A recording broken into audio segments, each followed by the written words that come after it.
heck of a test you got tonight, right? I mean, I think he had a little bit of a reputation, but were you expecting that kind of a fight in there tonight? No, I was expecting him to just crack like everyone else does. I put it on the work. I knew that he was a pressure fighter and he was going to come forward and try to wear me out. And in order for me to stop that, I had to dig at his body, which is what was one of my main goals in that fight, to keep touching the body so he'd slow down. But even with that, he just kept coming forward. Man, kid's a beast. Mentally, what was the last year for you like? I mean, tonight coming in, were you just excited, or were there nerves? Or was there a lot of pressure? What's the feel been like? I don't get nervous to fight. Not anymore. I've had so many. This was my 29th fight, and the nerves are gone, but I don't know.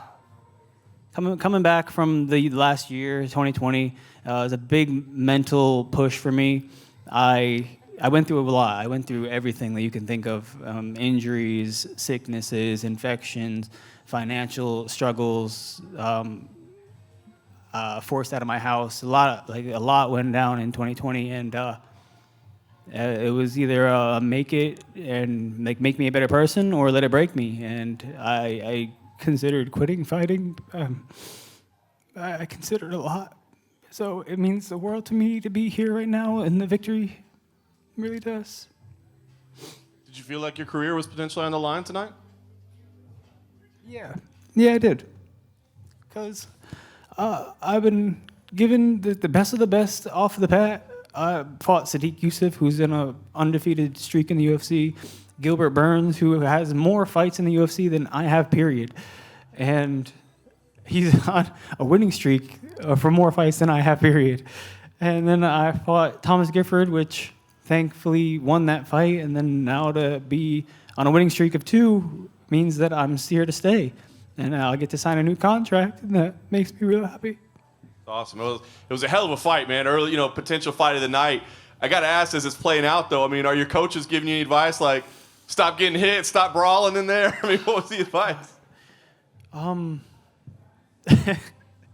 don't even know. There's definitely a lot I want to work on.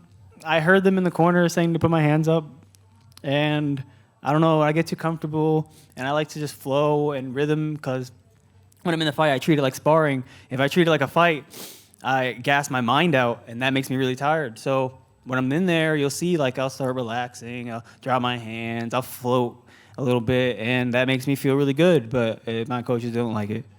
I imagine. Last thing for me, man, I'm sure you want to soak this moment in and really enjoy it, but, I mean, like you said, now you're here. What's the next step moving forward? I mean, do you feel like you want to fight again quickly to make up for lost time? Do you need a little time to heal? What's the plan? I definitely want a little time to heal and a little time to correct some stuff. I know that I'm well-rounded, but there are small flaws in every fighter, and I want to correct those before I come back in here. But I do want to heal and be back in here before maybe April. April looks good. Maybe end of March, April. Mike, right here. How beneficial was it in your camp, considering Dustin has probably the biggest fight of his career coming up, and you guys are probably peaking at the same time this week? It was definitely essential for me to watch the way he trained for a fight so big.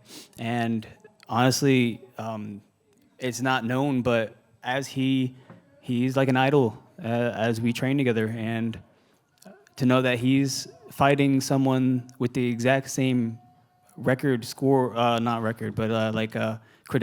that the kid I just fought, multi-time Cage Warriors champ, same as Conor McGregor.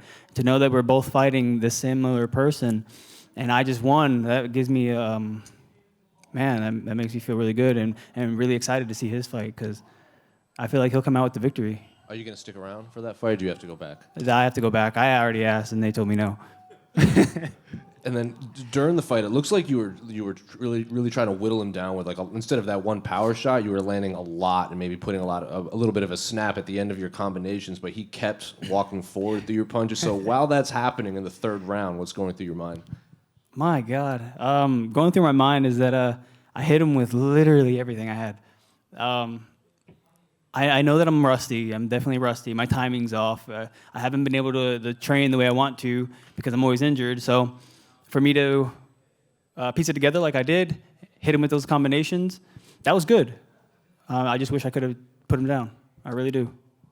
And then finally, social media loved your fight. Like, people are talking about it a lot. Do you try to think about, like, what if I do get that fight of the night bonus, or can you not allow your mind to wander towards that? I mean, every fighter wants that bonus, and it's how it always is, because it's a 50K. I mean, that's a year salary. That's like a average year salary. But no, I mean, I don't want to depend on getting that bonus or not. And if it happens, it happens. If it doesn't, it doesn't. I just know that, man. I'm sorry. Taking in the emotions still. I just know that I won that fight. I'm golden. I get to stay here. I get to get another check, regardless if I get a bonus or not. So I get to come back in here and do it again, and that means a lot to me. That's the world. This is my life. Is that it? Anyone else want a question? No. All right. Thank you, guys.